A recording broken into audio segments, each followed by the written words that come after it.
Olá, pessoal, sejam todos muito bem-vindos a esse papo de hoje sobre inteligência artificial. Meu nome é Mauro Martins e eu serei o responsável por conduzir vocês nessa jornada de conhecimento, onde, ao final dessa nossa uma hora de exposição, vocês saberão muito mais sobre inteligência artificial do que 99% das pessoas.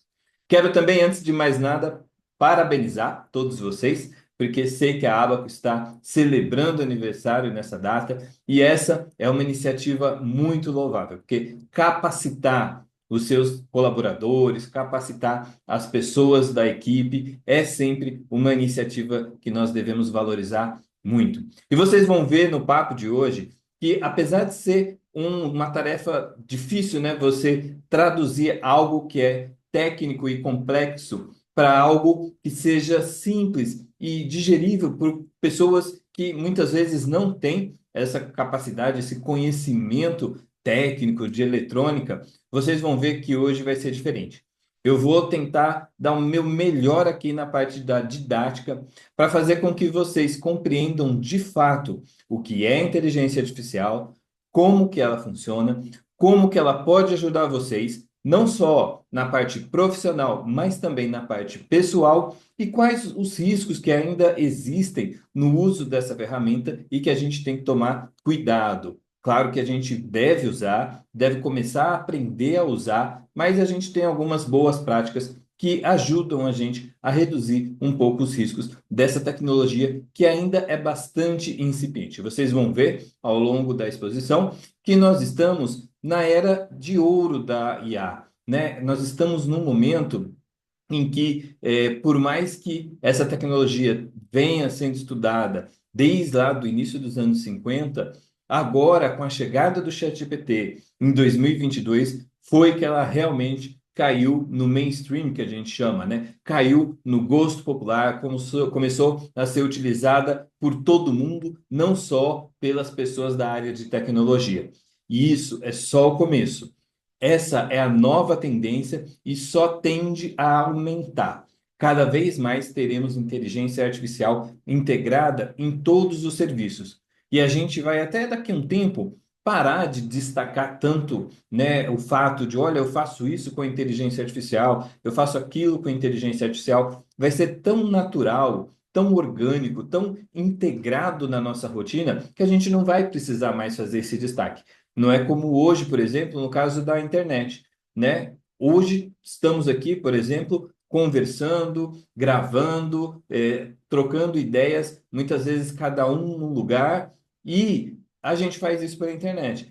Mas a gente não precisa ficar falando o tempo todo, né? Olha, postei, um conteúdo na internet, olha, eu fiz uma reunião hoje pela internet, olha, eu vi essa notícia na internet. Não, você simplesmente diz, eu fiz uma reunião, eu vi um conteúdo, eu compartilhei um conteúdo, não precisa ficar dando ênfase o tempo todo na internet, porque todo mundo já sabe, já presume que é na internet. E isso vai acontecer com a inteligência artificial. Mas, até a gente chegar nesse momento, ainda tem um longo caminho a ser percorrido, e para que a gente consiga percorrê-lo com eficiência, segurança e responsabilidade, a gente precisa fazer o que a gente está fazendo aqui hoje. Quer estudar, entender melhor como essa ferramenta funciona, entender melhor como essa tecnologia funciona, quais são, os seus benefícios, as vantagens, quando que ela de fato nos ajuda, quando não ajuda tanto, quando eventualmente até pode atrapalhar, como que a gente lida com essa tecnologia. Então, sem mais delongas, vou começar a compartilhar aqui a minha apresentação e convido vocês todos a abrirem a mente para receberem essas informações, porque daqui uma hora vocês vão estar sabendo muito sobre inteligência artificial. Vamos lá? Então, hoje vamos falar sobre o que é e como funciona a inteligência artificial. Falando um pouquinho a meu respeito, para vocês saberem quem é esse cara, como que ele chegou até aqui para estar hoje falando sobre inteligência artificial para a gente. Eu vou fazer um breve resumo da minha carreira, tá? Meu nome é Mauro Martins, sou advogado desde 2006, mas antes disso eu já tive uma carreira na área de eletrônica, TI e telecomunicações. De modo que, quando eu me formei em Direito, em 2005, eu já uni essas duas paixões, Direito e Tecnologia. Isso me levou a trabalhar em escritórios especializados nessa temática, me levou a trabalhar também no departamento jurídico da Microsoft, e foi lá na Microsoft que eu comecei a trabalhar com essa parte de inovação jurídica, porque em uma reunião com o CEO da Microsoft, o Satya Nadella, ele fez essa provocação a respeito de por que que nós não podemos sermos advogados mais eficientes, mais arrojados, mais ágeis, mais simples, né? Então, quando foi em 2018, depois de ter iniciado a minha jornada na inovação jurídica lá em 2015, eu fui para a Universidade de Stanford, conheci uma metodologia muito bacana chamada Legal Design, que é uma metodologia utilizada para a gente repensar e reprojetar a forma como a gente faz direito, como a gente fornece e oferece serviços jurídicos. Disso, eu construí em 2021 a Escola Brasileira de Legal Design para ajudar brasileiros, né, e ensinar alunos que queriam desenvolver essa competência, queriam adquirir essa habilidade. Em 2022, eu construí a Law House, que é uma consultoria que ajuda escritórios jurídicos e departamentos jurídicos de empresa com inovação e tecnologia jurídica. E em 2024, depois de ter ido mais uma vez lá para o Vale do Silício, para a Universidade de Stanford, eu me uni à AI Brasil como um dos conselheiros, dado o impulso que houve na inteligência artificial com o lançamento do ChatGPT. O lançamento do ChatGPT aconteceu ali em 30 de novembro de 2022 e desde o dia 1 eu identifiquei o potencial dessa ferramenta, desse novo modelo de inteligência artificial para a área jurídica, vi que iria impactar bastante, como é o que eu vou mostrar aqui para vocês hoje, e então aprofundei demais os estudos e nos últimos anos tenho me dedicado a estudar cada vez mais a inteligência artificial, tá bom? Bom, já falando então, entrando nos conceitos de inteligência artificial, para vocês entenderem como que ela funciona, eu vou convidar vocês a pensarem de uma maneira mais estruturada o porquê das coisas, tá bom? Porque na maioria das vezes é a forma como a gente entende a mudança, né? Por que que as coisas mudam? Quando a gente entende o porquê. A inteligência artificial, o próprio nome diz, ela é uma oposição à inteligência natural, que é a nossa inteligência, né? Ela é a inteligência do nosso cérebro. Então, qual que é a relação entre essas duas e como que o homem decidiu criar algo semelhante à inteligência natural, porém com computadores? Isso que vocês vão entender agora. Primeiro, eu quero que vocês entendam a inteligência natural, a nossa inteligência como seres humanos. Então, numa atividade do tipo atravessar uma rua, vamos supor que, né, como que a gente resolve esse desafio? Eu preciso atravessar uma rua, preciso atravessar, por exemplo, a Avenida Paulista aqui em São Paulo. É fácil? Hoje, para nós adultos, é fácil. Mas pensa uma criança de 2, 3 anos. Será que ela conseguiria atravessar a Avenida Paulista sem ser atropelada, sem que acontecesse alguma coisa? Não, muito dificilmente. Por quê? Porque ela ainda não tem a inteligência necessária para resolver esse desafio. E o que que é essa inteligência necessária para resolver o desafio de atravessar uma rua? É um conjunto de habilidades e capacidades que a gente tem que a gente usa numa questão de milésimos de segundos, mas que é muito sofisticado e muito robusta. O que que é isso? Na hora em que a gente vai atravessar uma rua, uma avenida, que a gente olha, a gente avalia diversos fatores. A gente avalia, por exemplo, se os carros, né, os veículos estão vindo na nossa direção ou se estão parados, por exemplo. Se eles estão vindo, qual a velocidade que eles estão vindo? Eles estão vindo muito rápido ou eles acabaram de sair do semáforo fechado e estão começando a acelerar e ganhar velocidade? Se eles estão saindo do semáforo, eles estavam parados. Se é um ônibus, ele demora mais para sair, demora mais para pegar velocidade. Se é um carro, é médio, dependendo do carro. Se é uma moto, via de regra, sai muito rápido e pode te atropelar. Outra coisa, né? Além da distância entre nós e o primeiro carro que está chegando, a gente analisa a distância entre nós e o outro lado. Se é uma travessia sem barreiras, se tem alguma coisa atrapalhando. Na Avenida Paulista, por exemplo, tem um canteiro central, que é uma zona de segurança, então você pode atravessar a avenida em duas fases, né? Uma primeira metade, depois uma segunda metade. Você avalia até você mesmo as suas condições, você está bem de saúde? Você consegue dar um pique, consegue correr, ou você só consegue andar? Você está de tênis ou você está de salto alto? Você está carregando uma mochila, duas mochilas, ou está sem carregar nada? Então, todas essas coisas a gente avalia. A gente não percebe, porque é muito automático, mas a gente avalia em questões de segundos e aí a gente toma a decisão de atravessar a rua ou não. Então, o que que acontece aqui? Vocês entenderam o que que aconteceu? A gente tem registrado no nosso cérebro, na nossa memória, uma série de informações que correspondem a uma série de padrões, e com base nessa análise desses padrões, nós tomamos uma decisão. Nós fazemos uma escolha, atravessa ou não atravessa, tá bom? Então, isso acontece no nosso cérebro, nos neurônios. Todas as informações que a gente tem ao longo da vida, todos os dias, tudo que a gente está fazendo, isso que eu acabei de falar para vocês, acabou de ser registrado em um neurônio do cérebro de vocês. O que vocês comeram de manhã, o sabor do cafezinho que vocês tomaram de manhã. Se aí, por exemplo, agora está tendo um coquetel e vocês comeram um pão de queijo, o sabor do pão de queijo, o cheiro do orvalho molhado depois de uma noite de chuva, tudo isso fica registrado no nosso cérebro. E as sinapses são as terminações nervosas, as conexões entre os neurônios que faz então com que essa rede de neurônios, que tem bilhões de neurônios, nos ajude na tomada de decisão no nosso dia a dia, tá bom? Se a gente for pegar o significado da palavra inteligência, a gente vai ver que ela vem do grego intus e legere. Intus significa entre e legere significa eleger, escolher. Então, no final do dia, inteligência nada mais é do que a capacidade de escolher ou fazer boas escolhas dentre as opções possíveis. Por isso que geralmente, podem perceber, a gente chama de inteligente uma pessoa que toma boas decisões, né? Então, aquela pessoa que geralmente toma boas decisões, via de regra, ela tem uma vida de qualidade, ela tem uma carreira boa, ela cresce na carreira, porque ela vai tomando boas decisões e isso vai conduzindo ela a um caminho de sucesso. E a gente fala, nossa, como aquela pessoa é inteligente, tá? Não só porque ela acumula conhecimento, mas porque ela sabe usar esse conhecimento para a tomada de decisão. Então, isso é ser inteligente. E quando a gente fala, vou fazer uma máquina que faz isso, a gente está querendo que a máquina faça exatamente isso, tá? Que a máquina consiga, entre as várias opções que forem dadas, escolher a melhor escolha, ou escolher a melhor opção. Isso é o que deveria ser uma máquina inteligente.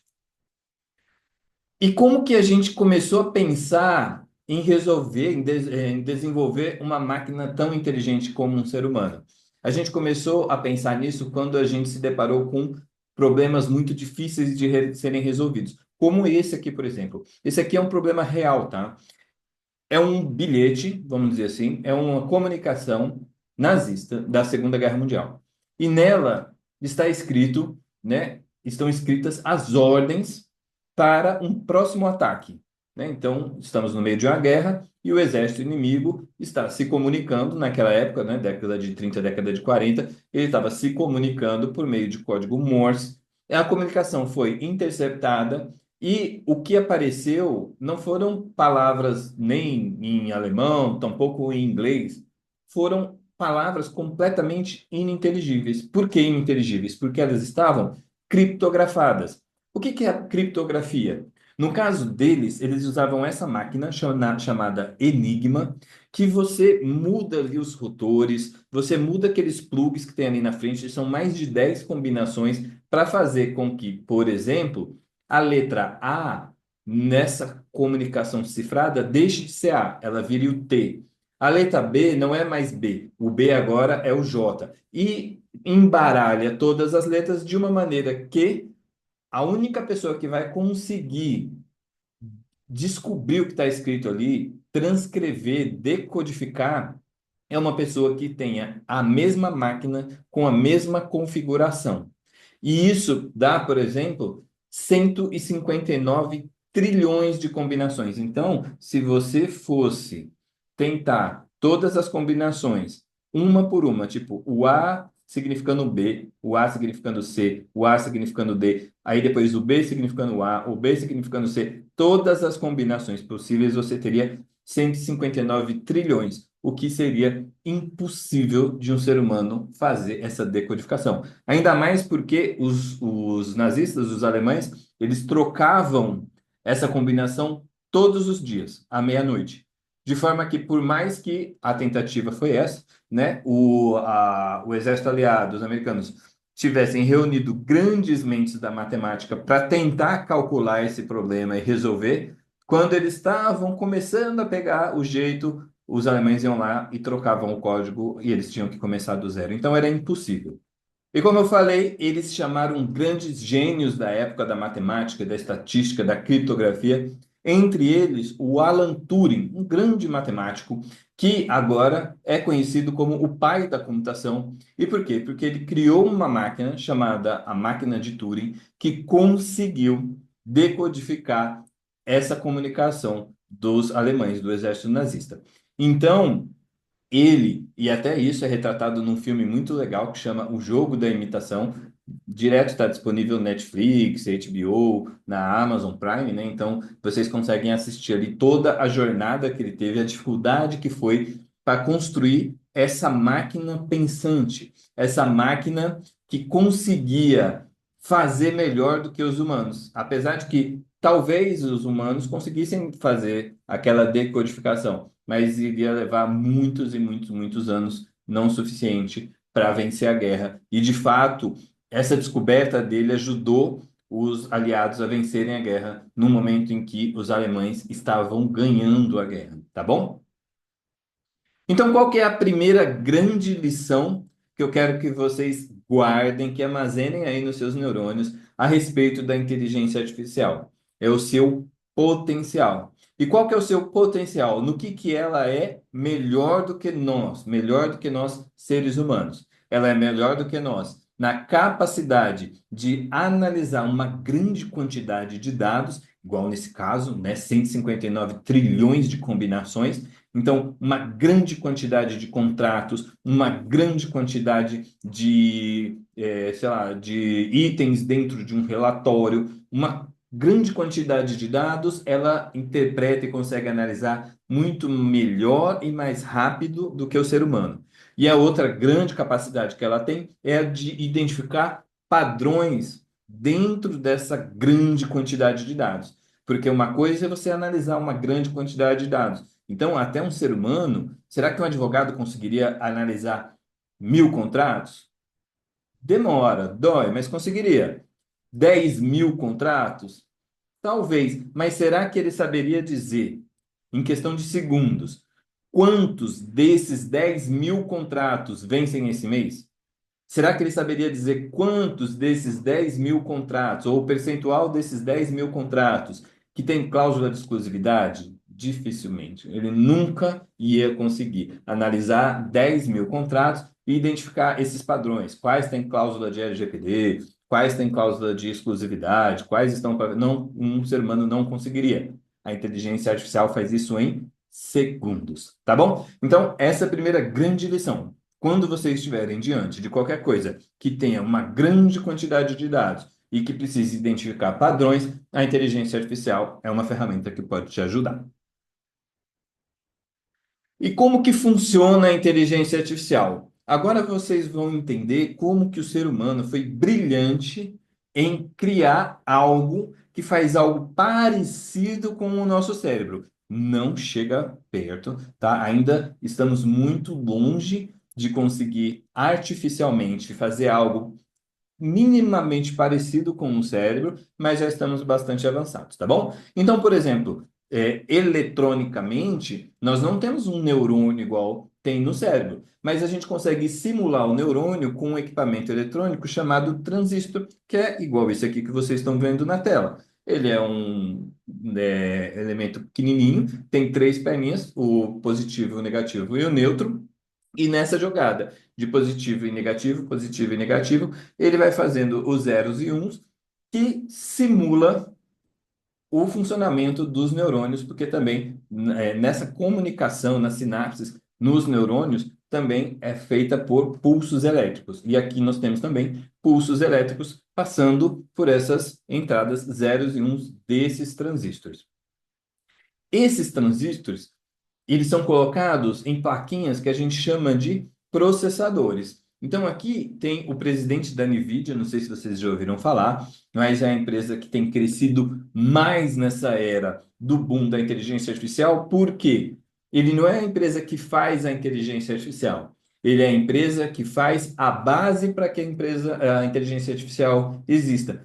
Então, maior do que o ChatGPT, maior do que o Google, maior do que a Microsoft, são eles, porque eles que têm as placas que o Google usa, que a OpenAI do ChatGPT usa, que a Microsoft usa. Eles criam essas placas. Então, ele está segurando aqui na imagem que ele está segurando pequenininho, esses menorzinhos na mão dele são os processadores.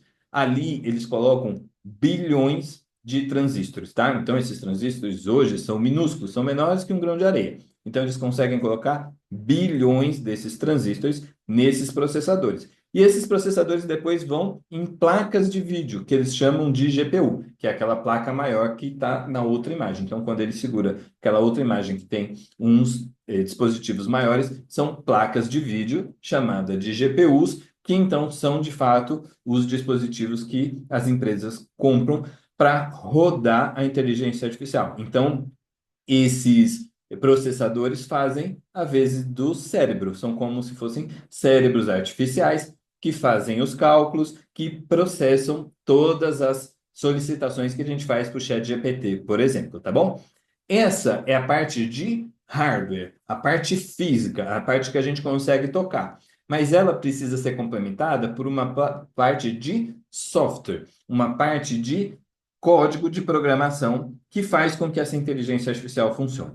E aí, para que vocês comecem a deixar de achar que isso é mágica, aqui eu trouxe um trechinho de um código de uma LLM. O que que é uma LLM?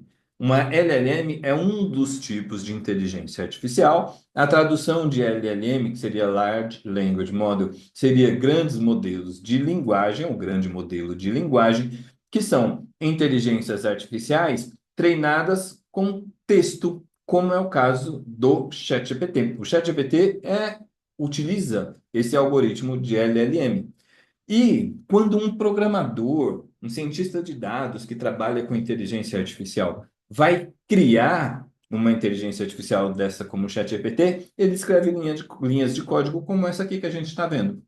Então, por exemplo, não sei se vocês conseguem ver, mas ali tem uma linha escrita max underline tokens igual a none. O que que ele está dizendo ali? Olha, nessa inteligência que eu estou criando, nessa IA que eu estou criando, não existe um número máximo de tokens. Não vou colocar um número máximo de tokens.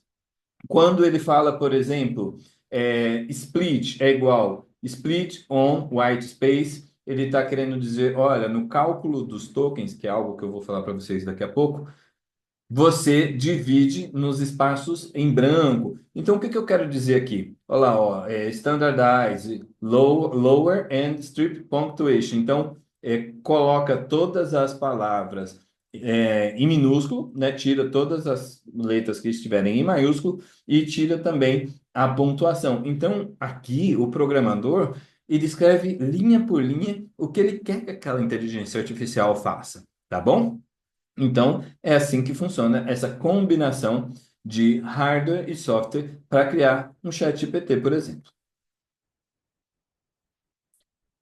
Se a gente fosse olhar a estrutura de uma inteligência artificial, assim, diagramaticalmente desenhada, a gente poderia desenhar nesse formato: três camadas. Uma camada de entrada, que é a camada que recebe o nosso comando, aonde a gente escreve, por exemplo, para o ChatGPT fazer alguma coisa. Depois, a gente vai ter uma camada intermediária, essa do meio na cor preta, que é aonde ele processa ali. Então, ali são as conexões que ele faz, né, naquele monte de transistores combinados com os códigos, com os algoritmos. Então, aqui é de fato o cérebro da inteligência artificial, aonde ele trabalha para nos dar na terceira camada, que é a camada de resposta, a resposta que a gente vai receber na saída. A gente tem a visão só da camada de entrada e da camada de saída. Então, por exemplo, vamos supor, para ser bem didático, que nós quiséssemos treinar uma inteligência artificial que identificasse fotos de cachorrinhos. Como que se faz isso? Primeiro, você precisa pegar milhões e milhões de fotos de cachorrinho. Porque lembra, a grande capacidade da inteligência artificial é grande quantidade de dados e identificar padrões. Lembra? Então, se a gente der milhões e milhões de fotos de cachorrinho para uma inteligência artificial, ela vai conseguir olhar todas essas fotos e falar: entendi. Já sei quais são os padrões que identificam, que caracterizam um cachorro. Só que para fazer isso, ela pega, por exemplo, cada pixel da imagem do cachorro, cada pixel, a orelha, o pelo, o rabo, o olho, o focinho, e ela transforma em um número. Geralmente, né, zeros e uns, porque na eletrônica a gente só trabalha com zeros e uns. Então, serão sempre combinações. Aqui eu coloquei pequenas para fins didáticos, mas imagina uma linha bem grande, cheia de zeros e uns. Então, cada pixel do cachorro vai receber um número diferente. E aí, quando essa inteligência artificial já estiver pronta, já estiver treinada, e lá na camada de entrada alguém colocar uma foto de cachorro e falar assim: o que que é isso? Ela vai falar: olha, isso é um cachorro. Por quê? Ela vai identificar, ela vai comparar o padrão da foto que você deu com o padrão que ela tem lá dentro dela, no treinamento dela, na base de dados dela. Agora, se na camada de entrada você colocar uma foto de um gato, de um tubarão, de um urso, ele vai olhar e falar: não, isso não é um cachorro. Por quê? Porque não bate com os padrões. Os códigos vão ser muito diferentes, né? Na hora de identificar aquela combinação de códigos, o código de um tubarão não tem nada a ver com os códigos que seriam gerados pela imagem de um cachorro. Ela olha e fala: não, não, não, não é um cachorro. Ela sabe que é um tubarão? Não. Ela não vai dizer: ah, não é um cachorro, é um tubarão. Por quê? Ela nem sabe que existe tubarão. Ela foi treinada só com foto de cachorro. Então, ela só é capaz de dizer sim, isso é um cachorro, ou não, isso não é um cachorro. Por isso que a gente chama essa IA de IA fraca ou de IA especialista, porque ela consegue fazer só uma coisa. Ela é treinada para fazer uma coisa, tá bom? Mas aí vocês vão pensar: poxa, mas esse tipo de IA é muito restrito, é muito limitado. Para que uma IA dessa? Existe na prática? Existe. Na verdade, a maioria das IAs são assim. São assim. Então, quando você usa, por exemplo, o Waze, o Google Maps, né, para ir de um lugar ao outro, ali existe uma inteligência artificial desse tipo. Por quê? Ela é uma inteligência artificial específica, especializada em trajetos, em percurso, em identificar o melhor caminho entre o ponto A e o ponto B. É só isso que ela faz, mais nada. Quando você abre o seu Netflix e tem lá um monte de sugestões de séries e vídeos que você bate o olho e fala: puxa, gostei, vou assistir. Por quê? Essa IA do Netflix, ela é especialista em identificar padrões de consumo de conteúdo. Então, conforme você vai assistindo cada vez mais vídeos e séries no Netflix, ou músicas no Spotify, por exemplo, e várias outras ferramentas utilizam isso, ela vai identificando e falando: poxa, aquele cara gosta de filmes policiais. Nossa, aquela menina gosta de filmes de terror. E começa a ir aos poucos entendendo o seu padrão, o que que você gosta, e te sugerindo filmes parecidos com aquilo que você já assistiu. Ela é limitada porque ela só faz isso. Ela não faz mais nada, só faz isso. Ela é muito boa, mas só faz isso. Bancos, por exemplo, você vai ter nos bancos ferramentas específicas de identificar o padrão das suas transações. Então, por exemplo, no Nubank, eles sabem que o Mauro gasta até R$ 500 num dia que ele está mais gastão. De repente, num sábado de madrugada, passa uma compra de R$ 10.000 na minha conta, o que que o banco faz? Trava. Porque o que que ele vai falar? Esse não é o padrão do Mauro. Eu conheço o Mauro desde 2016. eu vejo tudo que ele compra, aonde que ele compra, a hora que ele compra, o que que ele compra. Ele não compra isso. Algo de 10 mil reais, meia-noite em João Pessoa. Ele mora em São Paulo. Essa compra está estranha. Vai e bloqueia. Essa inteligência artificial também só faz isso. Tá bom? Então são grandes ferramentas, mas são especializadas em um só assunto. Daí a gente começa a chegar no momento em que a gente está agora, porque em 2022, com o ChatGPT, nasceu um novo tipo de inteligência artificial, que é o tipo que a gente chama de inteligência artificial generativa. E por que que ela é generativa? Generativa vem de gerar, de criar. Então, ela é uma inteligência artificial que, muito embora também seja especializada, muitas vezes, em um só assunto, mas ela consegue criar coisas novas. Essas inteligências artificiais que eu mostrei antes aqui não criam nada novo, tá? Você não consegue na Netflix, por exemplo, criar uma nova série com base nos seus gostos pessoais. Não, ela só indica o que existe. O do Google ou do Waze só indica o caminho que existe. O do banco só analisa as coisas, né, as transações financeiras que existem, não inventa nada. Essas novas não, elas criam coisas. E aí a gente tem várias ferramentas. Então, o ChatGPT, hoje, ele cria texto e cria imagem também. Foi acoplado ali o DALL-E, que era o irmão do ChatGPT de criação de imagens, mas hoje você nem precisa ir numa ferramenta à parte. Dentro do próprio ChatGPT você cria imagens. Então, no ChatGPT você cria texto e imagens. No Microsoft Designer, por exemplo, você consegue criar outras coisas. Você consegue criar apresentações, você consegue criar vídeos. No Midjourney é a mesma coisa. Você consegue criar fotos ultra realistas, né? Então, quando vocês veem, não sei se vocês já viram aquelas fotos do Papa vestindo um agasalho de rapper, assim, super realista, que todo mundo achou que fosse verdade, elas foram criadas por inteligências artificiais treinadas para fazer essa tarefa. Então, aqui a gente começa a mudar o jogo, porque a inteligência artificial não só aponta para nós alguns padrões e dá algumas sugestões. A inteligência artificial começa a criar coisas, tá bom?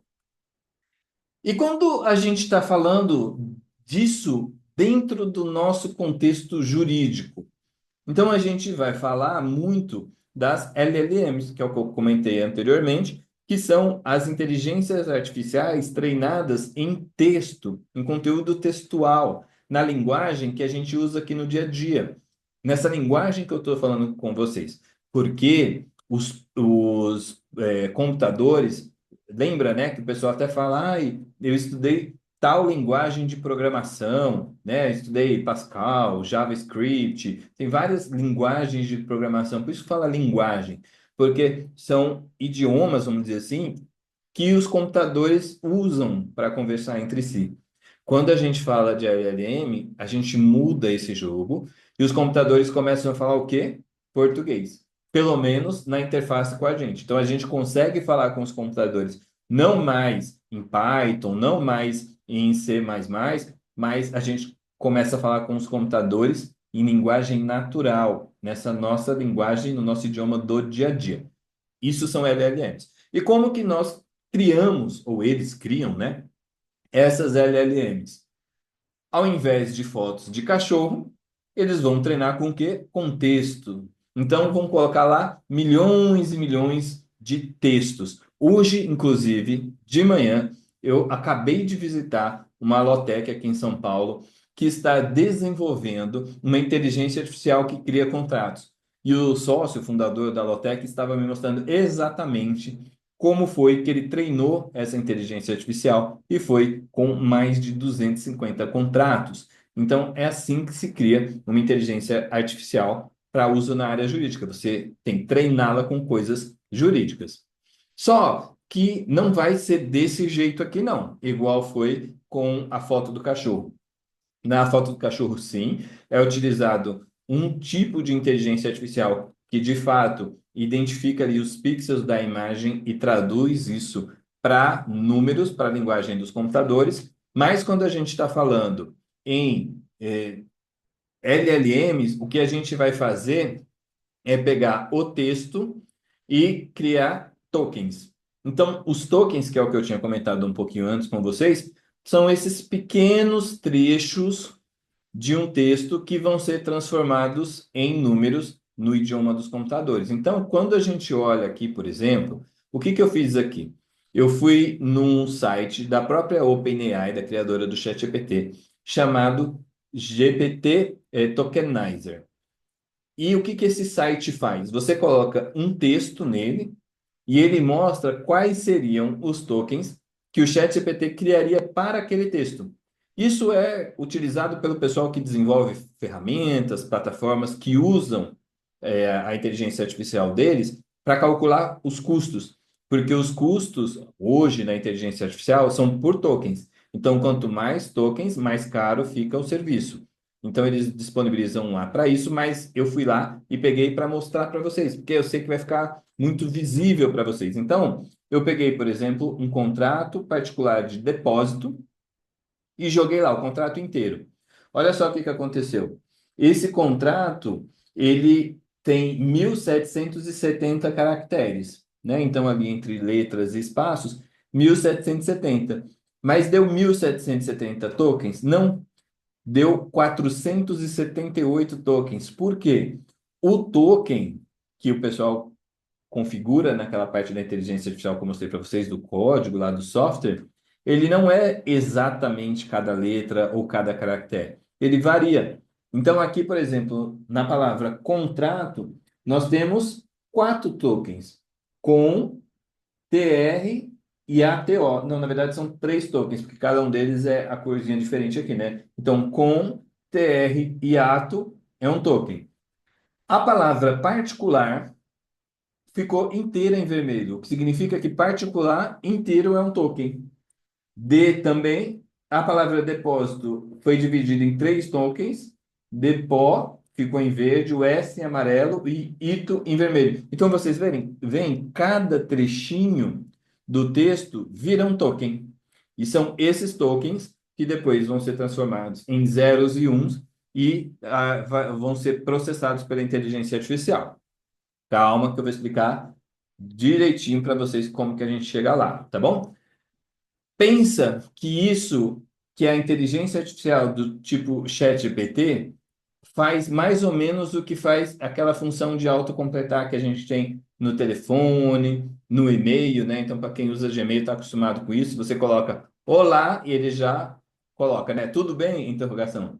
Por quê? Porque essa inteligência artificial foi treinada com milhões de e-mails e ela sabe que existe um padrão, que toda vez que alguém coloca olá, vírgula, em 79, não, talvez 87% das vezes vem um tudo bem, interrogação. Então ela já sugere, tá bom?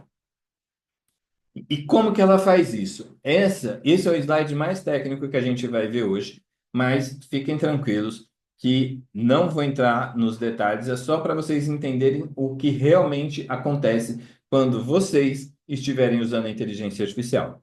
Então, o que que eu quis simular aqui? Eu quis simular um advogado, por exemplo, que precisa mandar uma mensagem para o seu cliente a respeito de uma cláusula que tem lá naquele contrato de depósito que eu usei para calcular os tokens. Eu peguei uma cláusula daquele contrato e pedi para o ChatGPT assim: ChatGPT, reescreva essa cláusula usando um linguajar mais simples para que o meu cliente possa compreender. O que que o ChatGPT vai fazer com esse meu comando? Então, a gente vê ali exemplo de entrada, né? O depositário fica obrigado a restituir o objeto logo seja pedido. Esse era o texto da cláusula do contrato que eu copiei e colei no ChatGPT. O ChatGPT, quando pega esse texto que eu dei para ele, o que que ele faz? Primeira coisa, ele limpa, que é o que a gente está chamando ali de pré-processamento. Então, ele vai tirar preposição, artigo, até tinha isso, né, que eu falei para vocês lá no código do software, ó, coloca tudo em minúscula, ó, tira os espaços em branco, tudo que o programador colocar lá é o que vai fazer aqui. Então, toda aquela frase da cláusula vai ser resumida em depositário, obrigado, restituir, objeto, pedido. Pronto. Essas 5 palavrinhas já dão significado da frase. Não precisa da frase inteira, tá? Então, a inteligência artificial, a primeira coisa que ela faz, limpa tudo para que fique o mínimo possível, mas ainda seja compreensível, tá bom? Depois, o que que ela vai fazer? Vai pegar essas palavras e transformar em tokens, que é aquilo que eu falei para vocês, em números, zeros e uns. Então, a palavra depositário deixará de ser depositário. Agora ela vai ser 00110001100. Não é mais depositário, é uma combinação de zeros e uns. E assim todas as palavras. Aí, esse monte de zeros e uns é jogado lá nos algoritmos, que daqui a pouco a gente vai ver também como funciona. Ele vai fazer todos esses cálculos do que a gente pediu para ele e vai nos dar a resposta. Qual que vai ser a resposta nesse caso? A resposta pode ser algo do tipo: o responsável pelo depósito deve devolver o item assim que for solicitado. Então, o ChatGPT, o que que ele fez aqui? Pegou a frase cheia de juridiquês: o depositário fica obrigado a restituir o objeto logo seja pedido, e transformou numa frase mais simples. O responsável pelo depósito deve devolver o item assim que for solicitado. Mas agora, né, vocês já entenderam que o ChatGPT limpa a frase, transforma em números, processa para nos dar as respostas, mas é essencial saber como que ele chegou nessa resposta. Como que ele sabia, por exemplo, que restituir é um sinônimo de devolver? Como que a inteligência artificial sabe disso? Desse jeito aqui, ó. Imagina a inteligência artificial como uma grande nuvem de palavras. Todos aqueles milhões de textos que foram utilizados para treiná-la, ela consegue. Lembra que eu falei para vocês que a inteligência artificial consegue identificar padrões? Então, ela olha lá naqueles milhões de textos e vê que a palavra depositário tem vários significados. Depositário pode significar responsável, fiduciário, zelador, guardião, mandatário, administrador, curador. E a palavra obrigado? A palavra obrigado também. A palavra obrigado ainda é interessante no português porque ela tem pelo menos dois grandes significados bem diferentes. Tem o obrigado de valeu, obrigado, de gratidão, né? E outras palavras parecidas com gratidão, como eu coloquei ali, né? Reconhecimento, gentileza, apreciação. Mas tem a palavra obrigado com o sentido de obrigação, que é sinônimo de dever, de compromisso, de responsabilidade, certo? Então, a inteligência artificial, ela consegue identificar esses contextos, tá? E aí, quando eu coloquei aquela cláusula lá no ChatGPT, ele identifica isso aqui, ó, que dentro daquele contexto que foi dado, a palavra depositário tem o mesmo significado que responsável. A palavra obrigado tem o mesmo significado que, nesse contexto, de dever. E a palavra restituir tem o mesmo significado de devolver. Que a palavra objeto, nesse contexto, pode ser traduzida por item. E que a palavra pedido ou pedir pode ser ter o significado de solicitado, né? Então, ele analisa essa proximidade entre as palavras, nessa relação de interdependência entre as palavras, para criar aquela nossa nova frase, que foi a frase que o ChatGPT deu na resposta. Então, ela é calculada matematicamente desse jeito, tá? E aí, só lembrando, para fins didáticos eu coloquei assim, mas na verdade é assim. Porque lembra que eu falei para vocês, né? Nenhuma palavra continua sendo uma palavra na hora em que ela está sendo processada pela inteligência artificial.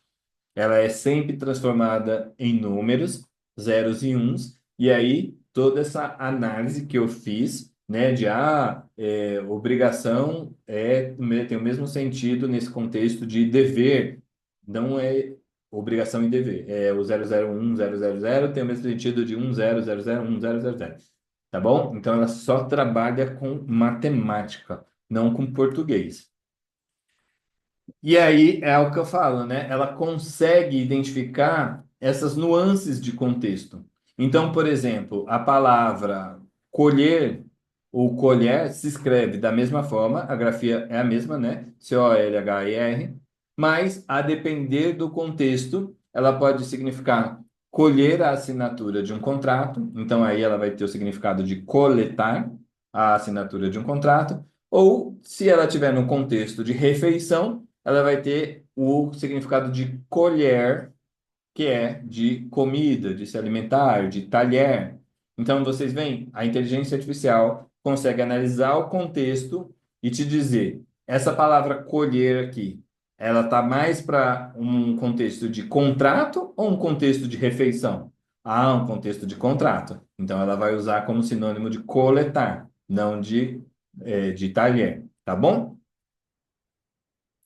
E aí, aqui quero chamar a atenção de vocês. Abram a mente, deixem os neurônios preparados aí, porque aqui é muito importante. Na medida em que a inteligência artificial transforma as palavras em números e calcula essa relação entre elas de uma maneira matemática, né, uma maneira estatística, significa que a inteligência artificial não tem compreensão semântica. A inteligência artificial não entende o sentido das palavras. Na verdade, ela nem sabe, ela não se importa, não precisa. Porque, para ela, a palavra em português não quer dizer nada. Nada. Para ela é nada. Ela só entende zeros e uns.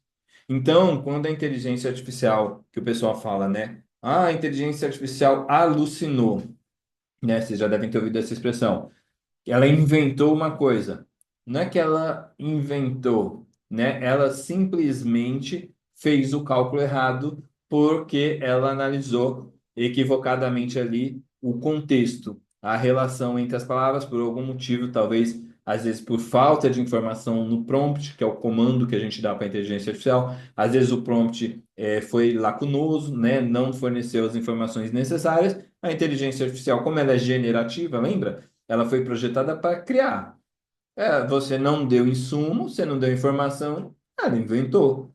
Então, aqui já fica essa outra dica também. Para evitar que a inteligência artificial alucine ou invente coisas, você precisa fornecer para ela contexto. Quanto mais contexto você fornece para ela no seu comando, menos ela inventa na saída, porque você está dando ali limites para ela, tá bom? E isso significa também que a inteligência artificial tem muito mais, né, ou não tem um compromisso com a veracidade das informações, mas sim com a sua plausibilidade, mas sim com a sua possibilidade estatística. Então, quando a inteligência artificial te dá uma resposta, então você pergunta lá para o ChatGPT: ChatGPT, existe alguma lei no Brasil que trata dos direitos dos consumidores? Ele vai jogar isso para números, vai te dar uma resposta, e essa resposta não tem qualquer obrigação de estar correta. Ela tem a obrigação, pela inteligência artificial, de estar estatisticamente plausível, tá bom? Estatisticamente coerente, ou seja, as palavras próximas, como eu mostrei para vocês ali na nuvem de palavras. Então, ela vai pegar lei brasileira, direito, consumidor, e lá na base delas ele vai achar Código de Defesa, Consumidor, Lei, Brasil, Direito, tá? E vai te dar uma resposta muito provavelmente correta por conta que esse contexto vai levá-la a identificar ou a fazer a combinação da resposta correta. Agora, se a tua pergunta, se o seu comando lá na entrada tivesse errado, você ia muito provavelmente obter uma resposta errada no final, porque você ia induzir a inteligência artificial a erro, tá bom? Então, o comando que a gente dá é muito importante e a resposta nem sempre é verdadeira. Por isso que todo mundo fala tem que verificar a resposta da inteligência artificial, tá bom? E quais são os impactos disso na área jurídica? Ora, se a inteligência artificial do tipo LLM é treinada com texto, e o texto, a palavra, é o principal insumo dos profissionais do direito, afinal, né, o texto, as leis são em texto, a jurisprudência é em texto, os contratos são em texto, as doutrinas são em texto, as peças processuais, os processos todos são em texto, os documentos são em textos, tudo é em texto. E aí você tem uma inteligência artificial que é treinada em quê? Em texto. Vocês acham que vai ter ou não vai ter impacto na área jurídica? Vai ter, porque tem muito texto, ou quase que toda a área jurídica é feita com base em conteúdo textual. Então vai ter muito impacto. E aí, por isso que a gente vê esses estudos como esse aqui do Goldman Sachs, que colocou a área jurídica como a segunda mais impactada pela inteligência artificial, dentre todas as existentes, ou essa aqui da Universidade da Pensilvânia, que colocou a área jurídica como a mais exposta, a número um mais exposta à inteligência artificial. Por quê? Porque muitas das atividades feitas pelos profissionais do direito que lidam com o texto serão, no mínimo, potencializadas com o uso da inteligência artificial. E aí a gente vê, por exemplo, notícias como essa, né, que saiu no início desse ano, falando que 2024 foi o início do fim do tradicional modelo de negócio dos escritórios de advocacia. Então, até os próprios escritórios de advocacia vão ter que repensar na forma como eles trabalham, como eles cobram os honorários advocatícios, porque a inteligência artificial vai impactar muito o trabalho, o serviço jurídico. E o que que a gente pode fazer com a inteligência artificial na área jurídica? Aqui eu trouxe alguns exemplos, tá? Mas que devem servir mais para inspirar vocês a identificarem outras coisas que vocês podem fazer no dia a dia. Então, eu trouxe aqui, por exemplo, elaborar uma mensagem de atendimento para uma nova demanda ou um novo cliente, obter resumos e insights sobre documentos jurídicos, um contrato, uma petição, uma política, tornar a comunicação mais eficiente com os clientes, tipo pelo WhatsApp ou pelo e-mail. Você precisa escrever um e-mail e você não está conseguindo ali encontrar palavras para escrever aquele e-mail, a inteligência artificial faz isso para você.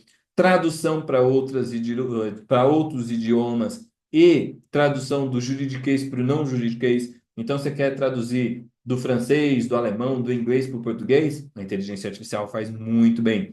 Você quer traduzir do seu juridiquês como advogado para não juridiquês, para que o cliente entenda o que você está querendo dizer, ela faz também rascunho e redação de documentos jurídicos, revisão e aprimoramento da sua escrita. Então, você escreveu, mas acha que não está tão bom, pode ser melhorado. A inteligência artificial pode te ajudar a melhorar. Criação de guias, manuais, relatórios, estratégia para tomada de decisão. Então, você pode ter uma inicial, por exemplo, da parte contrária, e você fala para a inteligência artificial assim: olha, analise essa petição inicial e me proponha 4 estratégias de como eu posso fazer uma defesa, de como eu posso fazer uma contestação. Ou o contrário, você está fazendo um contrato e você pede para a inteligência artificial assim, ó, analise esse contrato e como se fosse a parte contrária e identifique aonde eu estou vulnerável, identifique potenciais cláusulas que precisam ser melhoradas para proteger os meus interesses ou os meus direitos.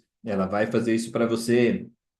Perguntas para entrevista ou para audiência. Então, por exemplo, está indo para uma audiência trabalhista e teve a ideia de 4 perguntas, está achando que isso é pouco, coloca para a inteligência artificial o contexto, a situação, ela vai criar mais perguntas para você fazer na audiência.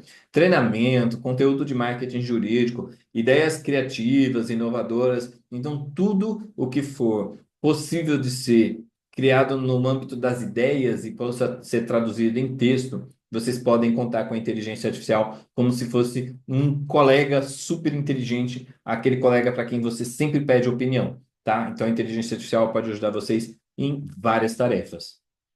E aí, já entrando no nosso fechamento aqui, algumas estratégias para implementar a inteligência artificial na rotina dos profissionais da área jurídica, né? Primeira coisa, quero mostrar para vocês que inteligência artificial generativa não é só ChatGPT e de texto especialmente. Eu mostrei lá algumas, né, para vocês de texto, de vídeo, de imagem, mas se a gente for falar só de texto, existem pelo menos 11 concorrentes do ChatGPT, que eu listei aqui para vocês, ó. tem o Copilot da Microsoft, Gemini do Google, Notebook LM também do Google, Claude da Anthropic, Llama da Meta, né, que é o Facebook, o Grok da xAI, que é do Elon Musk, Amazônia, que é brasileira, Sabiá da Maritaca, que também é brasileira, tem as chinesas DeepSeek e Queen, que é do Alibaba, tem a francesa Mistral. Cada uma tem as suas particularidades, e aí depois vocês podem olhar aqui com mais calma. Eu vou disponibilizar esse material para vocês, mas vocês podem ver que uma é melhor para ter ideias, outra é melhor para fazer coisas que precisam ser mais precisas, né? Então, cada uma delas, por exemplo, as brasileiras são boas para conteúdos em português, né? Porque elas foram treinadas contexto em português diferente das outras, que não sei se vocês sabem, mas o ChatGPT, por exemplo, ele é 95% inglês, o treinamento dele, e todos os outros idiomas, 5%. Então, quantos por cento tem de português ali? Muito pouquinho.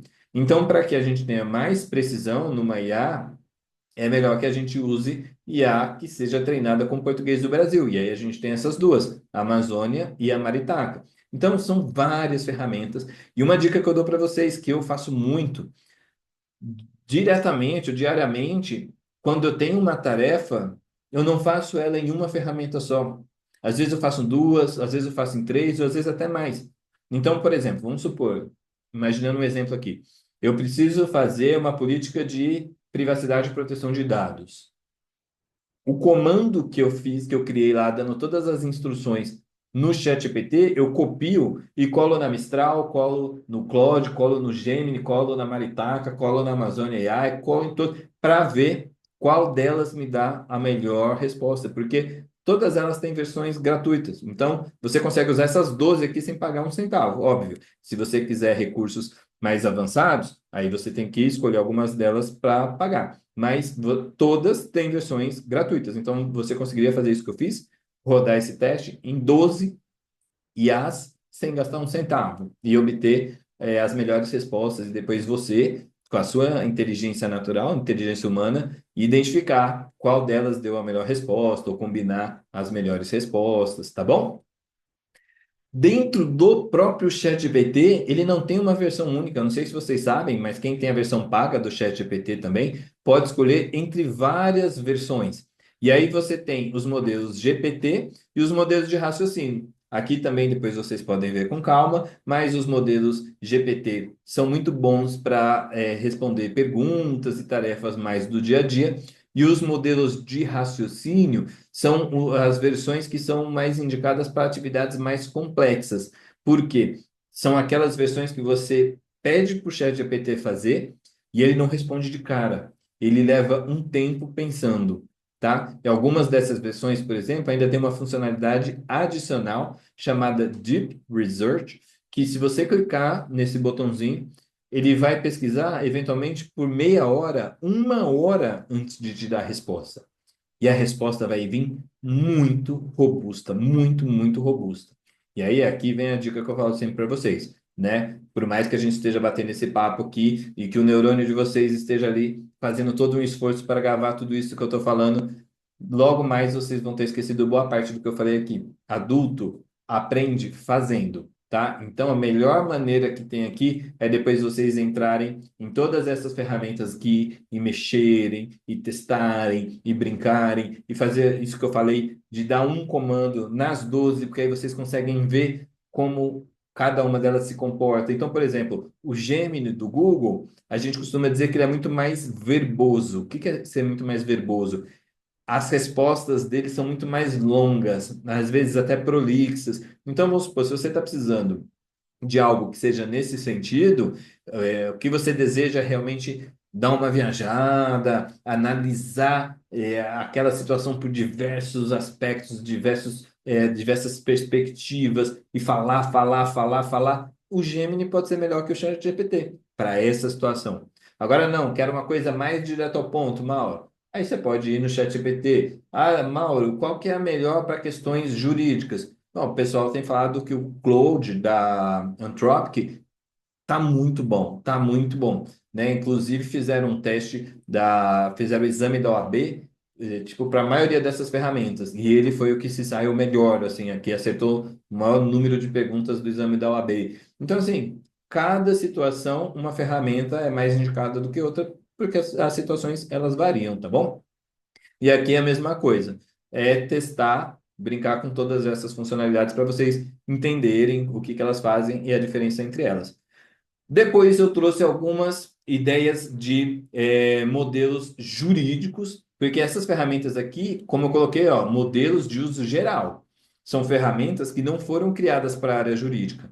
Essas aqui não. Essas aqui são ferramentas criadas para a área jurídica. Então temos, por exemplo, a Jus AI, né, a Jus IA da Jus Brasil, que faz pesquisa jurídica e elaboração de documentos, a Netlex, que faz contratos, Jurídico AI, que faz peças processuais, OneSource, da Thomson Reuters, que faz tributário, DocWise, faz gestão de conhecimento, SOGLegis, faz pesquisa de legislação, Jus Brasil Doutrina, pesquisa, doutrina, UXDoc, faz legal design e visual law com inteligência artificial, Ask Lisa, faz gestão de demandas das áreas da empresa para o departamento jurídico com inteligência artificial. Docket faz análise e gestão de documentos públicos, tipo certidão negativa de débito, certidão de imobiliária, né, de registro de imóveis com inteligência artificial. Data Lawyer faz jurimetria e criação de documentos jurídicos. Corejur faz gestão dos processos, né, daí os processos, os fluxos de processos internos com inteligência artificial. Assim, a gente tem inúmeras e cada dia surgem novas ferramentas, porque, como eu falei, se o insumo principal do advogado é texto e essas inteligências artificiais foram treinadas com texto, nada mais normal e óbvio do que surgirem inúmeras ferramentas de inteligência artificial para lidar com esses textos jurídicos, tá bom? Mas eu sei que vocês trabalham com números, vocês fazem cálculo. E aí vou trazer duas surpresas finais para a gente fechar o nosso papo aqui. A primeira é uma inteligência artificial específica para cálculos matemáticos, tá bom? Porque ChatGPT, Claude, qualquer uma dessas outras que eu falei para vocês, eventualmente podem fazer alguns cálculos corretamente, mas elas não foram criadas para isso. Então, as chances são grandes de que elas errem os cálculos, porque elas não foram feitas para isso, tá bom? Agora, essa aqui, chamada Wolfram Alpha, não, ela é exatamente o contrário. Quem criou essa inteligência artificial, um senhor chamado Wolfram, ele é um matemático. Então, ele criou uma inteligência artificial treinada e projetada para fazer cálculos. Então, eventualmente, se vocês estiverem considerando utilizar a inteligência artificial não só nas outras atividades do dia a dia, como escrever um e-mail para um cliente, alguma coisa assim, mas também até no core business de vocês, nos cálculos, saibam que existem ferramentas específicas para isso também. Essa aqui é uma delas. Ela é para cálculos em geral, então vocês vão ver aqui, ó, matemática elementar, álgebra, cálculo e análise, aí vai ter geometria, é uma série imensa, assim, você vai rolando na tela, vai ter vários tipos de cálculos matemáticos ali que essa ferramenta faz, tá bom? E essa aqui, essa já é matemática para a área jurídica, pelo menos é isso que ela promete. Ela se chama Jarvis e ela faz cálculos judiciais com inteligência artificial. Eu não posso dizer se é boa ou se não é, porque como não é a minha área de atuação, eu já testei muitas ferramentas de IA, mas nunca cheguei a testar uma ferramenta de IA para cálculos judiciais, porque eu precisaria, inclusive, ter o conhecimento sobre cálculos judiciais para verificar se a resposta dela foi boa ou não foi. Como eu não tenho, eu não conseguiria nem aferir se a resposta dela é precisa, é boa, é completa, adequada ou não. E com isso, quero fechar o papo de hoje dizendo exatamente isso. Não é porque nós temos cada dia mais ferramentas de inteligência artificial, cada vez fazendo mais coisas que nós seremos eventualmente substituídos por essas máquinas. Por quê? Lembra do que eu falei para vocês? Elas não pensam exatamente como nós. É uma simulação, é uma coisa parecida. E eles fazem essa coisa parecida apenas traduzindo tudo para números e fazendo estatística, de forma que muitas vezes essas máquinas podem fazer esse cálculo errado, essa estatística errada, e quem tem que verificar isso vai ser sempre o ser humano. Sempre o ser humano, o profissional que detém aquele conhecimento, vai ser o responsável por dar a palavra final e assinar aquele contrato, assinar aquela peça, assinar aquela memória de cálculo. Então, não é porque as ferramentas estão cada vez mais evoluídas nesse sentido que nós, profissionais, não precisamos mais estudar, que nós não precisamos mais entender do assunto. Muito pelo contrário. Essa é uma época, e tem até reportagem falando nisso, tá? Que é a primeira vez que as pessoas mais beneficiadas pelas novas tecnologias não vão ser os mais jovens. Porque geralmente, sempre quando nasce uma tecnologia nova, quem se apropria dela mais rapidamente são os jovens, a inteligência artificial ou não. Por quê? Um jovem que nunca fez um cálculo, um jovem advogado que nunca fez um contrato complexo, um jovem advogado que, ou um recém-formado que nunca fez uma contestação robusta, ele não consegue nem olhar para saber se a resposta da inteligência artificial foi boa ou ruim. Então, na inteligência artificial, os mais experientes, quanto mais você dominar o seu assunto, quanto melhor você for naquele assunto, e aqui, no caso, né, cálculos judiciais, quanto melhor você for em cálculo judicial, melhor ainda, porque você vai ser tão bom que você vai conseguir conferir se a inteligência artificial trabalhou certo ou não trabalhou. Então, a inteligência artificial vem para ser uma ferramenta de apoio, de auxílio, mas ela nunca pode ser deixada para fazer tudo sozinha, porque ela não sabe. Ela erra, ela vai ajudar a gente a ganhar tempo. Vocês viram aqui vários exemplos de coisas que levariam horas, que levariam dias, que levariam até anos, como era aquele caso lá do código nazista, que é reduzida para minutos, às vezes para segundos, mas nunca vai deixar de existir a necessidade da revisão humana, da supervisão humana e da responsabilidade do profissional pela resposta final. Aquela que vai para o cliente, aquela que vai para o mercado, nunca deve ser a que foi criada pela inteligência artificial, porque ela tem as suas limitações. Tá joia, pessoal? E com isso eu me despeço, agradeço mais uma vez a oportunidade de compartilhar um pouquinho do meu conhecimento com vocês. Espero que vocês tenham gostado, que isso tenha transformado a vida de vocês e que logo em seguida vocês já comecem a colocar isso em prática. Uma coisa que eu sempre falo nas minhas aulas, para mim, conhecimento, né, e educação não é sobre acumular conhecimento, mas sim sobre pôr em prática aquele conhecimento adquirido, fazê-lo tornar uma ação, aquilo de fato transformar a sua vida.